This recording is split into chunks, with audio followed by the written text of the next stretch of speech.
I'm headed to Michael's slash Aaron Brothers. I just got my diploma in the mail. And I'm gonna get some frames for my college one. I'm getting my office next week. So the PA that I'm replacing, she's leaving this week. Her last day is Friday. And I wanna kinda make it homey and have my stuff in there, so super excited. Hopefully there's some decent frames and they're not too expensive. All right, so I went with these 3 frames. One for my college degree, one for my PA school degree like I mentioned, and then my board cert. This one was the expensive one. They're all very simple, black, like a matte black, looks nice and clean. This one was 50 bucks, I got them at Michael's. These ones were 32 each, but it was buy one, get one free. So I got these 2 for 30 and this one for 50. So I will show you guys what it looks like once I install them.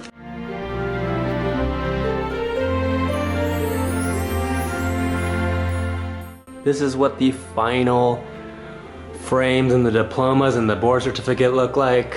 Super happy how it turned out. All right guys, now we're here with what you guys wanted to hear from the video. What I personally consider the best, I don't know why I said the best like that, the best patient care experience and the different types of experiences that you can gain. And I also look like Rudolph. I got this pimple on my nose. It's been here for about a week. And yeah, it's not going away anytime soon. So I'm definitely in the festive mood. Got my red shirt, my Life is Beautiful medical staff shirt from volunteering 2 years ago. But before I begin, I'm gonna actually open up some wine because I wanna drink and I haven't drank in a while. Why you always lying? Actually, that's a lie. Last week I had my clinic holiday party, but yeah, I'm gonna drink Josh. I usually get it from Costco. It's like 8 bucks, something very, very cheap. I really like it. It's a cab. And yeah, I'm not like a wine connoisseur, but I do enjoy this one. Let's see if I can open it right here. Really hope this cork comes out.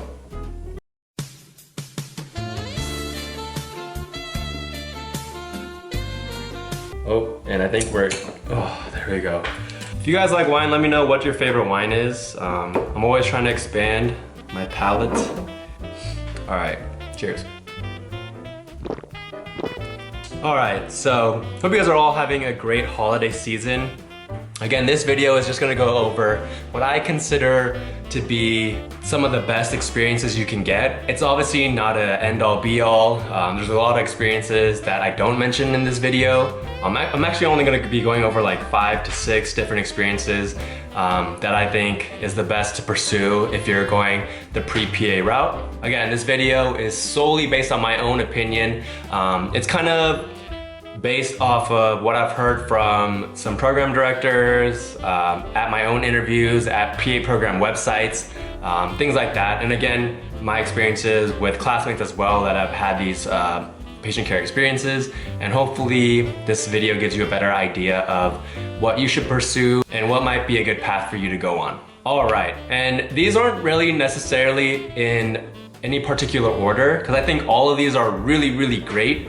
I guess I will emphasize if I think one is better than the other, but really these are all really high quality patient care experiences that I think are great to have on your application. So this first experience, I actually grouped a lot of positions together. I'm not saying that they're very similar, but I kind of clumped them into one category because I think honestly, they're very great experiences to have. And I think these are some of the top quality, high quality positions to have if you're pre-PA. MA, medical assistant, LPN, a licensed practical nurse, an RN, registered nurse, and then a CNA, certified nursing assistant. I grouped these together because I think that a lot of them are similar in terms of their interactions with healthcare providers, in the sense that, you know, MAs, RNs, LPNs, they work very closely with MDs, DOs, PAs, nurse practitioners. In that sense, where the exposure to the PA profession or the medical profession in terms of physicians or the nurse practitioner route, I think you get very, very similar interactions with those providers as these individual roles. So I obviously grouped them together for the sake of this video, but in terms of the responsibilities and duties, they are very different. So I'm not saying that an MA is the same thing as an RN. So LPNs and RNs, you have a very, very, very important role in terms of being in a hospital or being in a clinic and how much you interact with patients and how much you directly affect patients. Nurses are pretty much the eyes and ears of those providers, PAs, NP, MD, DOs, for their patients. An MD or a PA might have a bunch of patients they have to round on, but those nurses are there to help kind of provide that more intimate care for their patients, especially in a hospital setting. Yeah, nurses, they do so much. I always am very, very thankful, and I always talk about how much I appreciate nurses and how important they are. I really think that nurses are the backbone to medicine, especially in hospital settings, and they really are the glue in terms of everything. So CNA and MA require a little bit less training, but they do still require training. There are a lot of positions as MAs where you can just get hired without any certification and they'll train you on the job. But there are a lot of certification and training programs for MAs and CNAs. I really like the MA role, especially the back office role, because you get to interact very closely with a PA or MD, and you're also assisting in a lot of the procedures that they do and taking a quick history of the patient, doing vitals, helping with injections, things like that I think are a very direct patient care experience and are very important for you to really talk about in your PA application. So it's really cool because I have a few RN friends and NP friends, but I'm not well versed in obviously the nursing route. You guys know Kanan Brown, he's an RN who just got into PA school. So he'll be starting PA school next year, I believe. And he's someone that if you watch his videos, you'll get a really good glimpse of what an RN life or RN life, hospital life, work life is like. But again, you guys can just head over to his YouTube at Kanan Brown and watch his videos for that. So MA, LPN, RN, CNA, very, very, very good experiences to have. And I think a lot of PA programs accept those as full patient care, especially with the back office MAs and the RNs, LPNs, and mostly CNAs. You get a lot of experience because you're working with patients so closely. You have a very, very, very high level of care that I personally consider that to be full direct patient care experience. And so I don't think you can go wrong with any of those experiences as something to pursue in your pre-PA journey.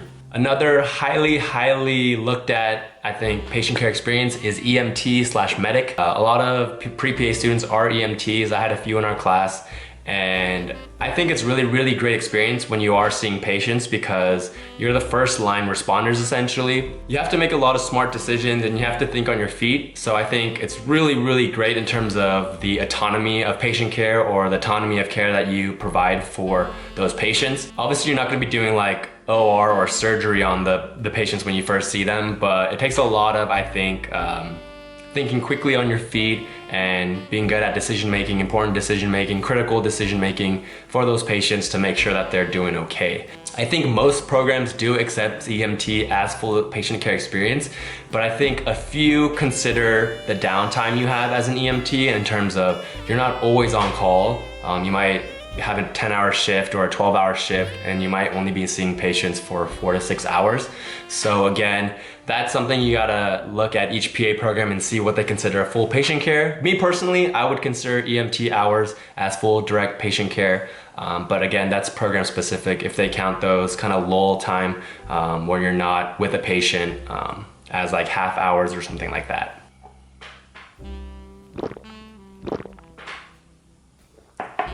And kind of similar, ooh, that was a big gulp.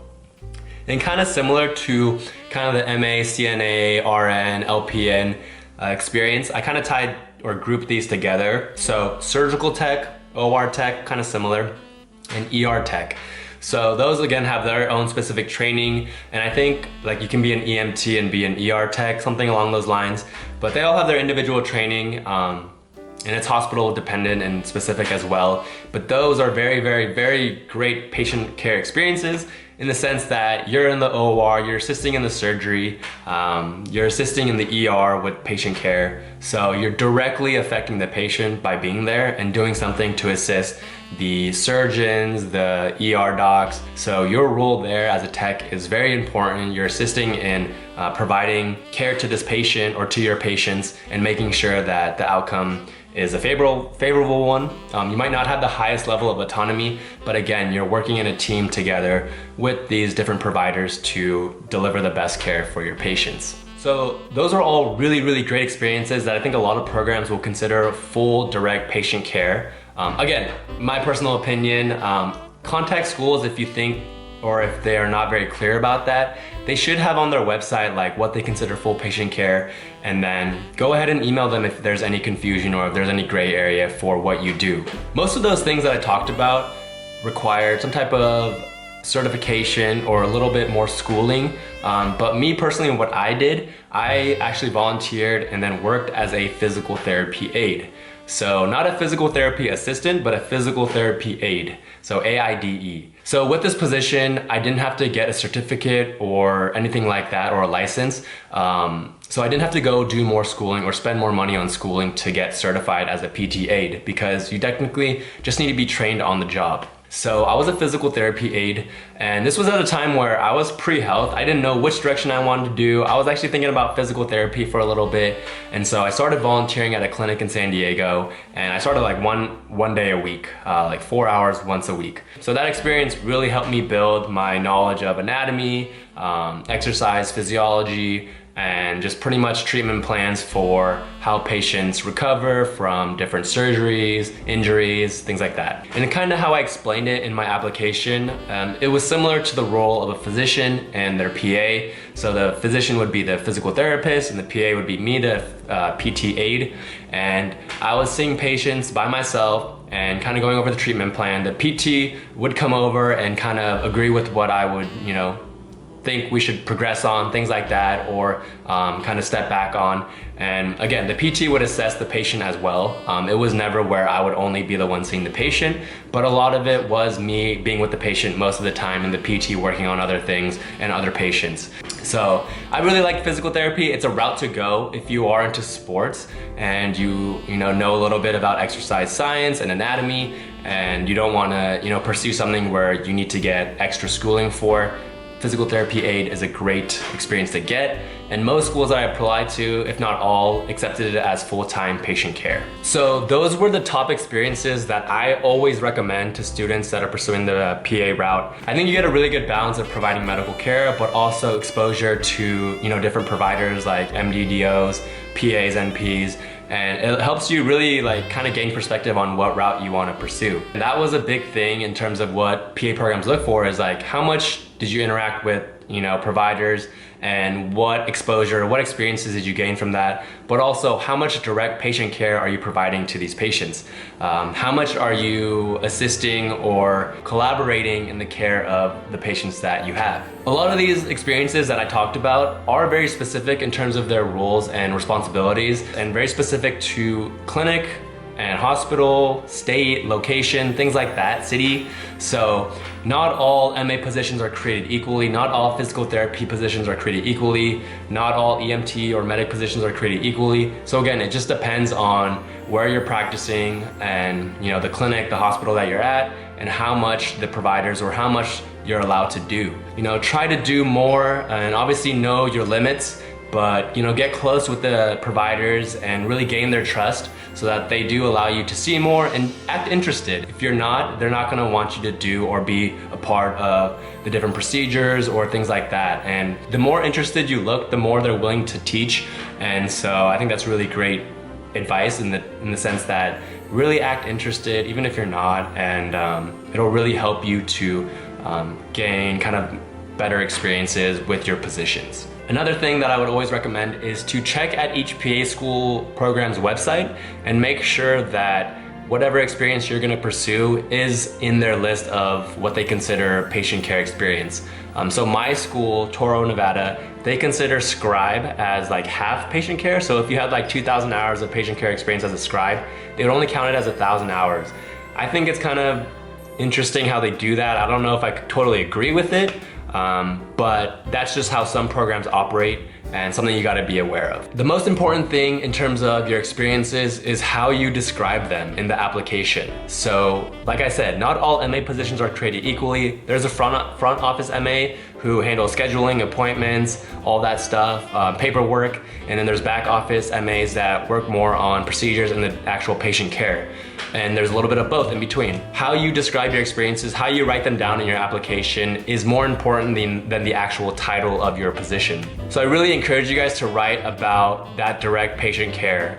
Don't, spend too much words on, what you did in terms of administrative work, but really focus on your patient care in terms of how much care you actually provided and what type of care you provided. Because that's really important, and that's really what the PA programs are looking for. It's not the title or the position, it's pretty much what you did in those experiences and what type of care you provided for your patients. If you're stuck and you don't know if your position, really falls under direct patient care, hit me up in the comments or send me a DM on Instagram at Fresh Prince of Healthcare, and I'll be happy to give you my thoughts. And if you're having a hard time wording your position and your responsibilities in the application or having a hard time with that, let me know. Again, DM me and I'll be happy to help you guys out with that.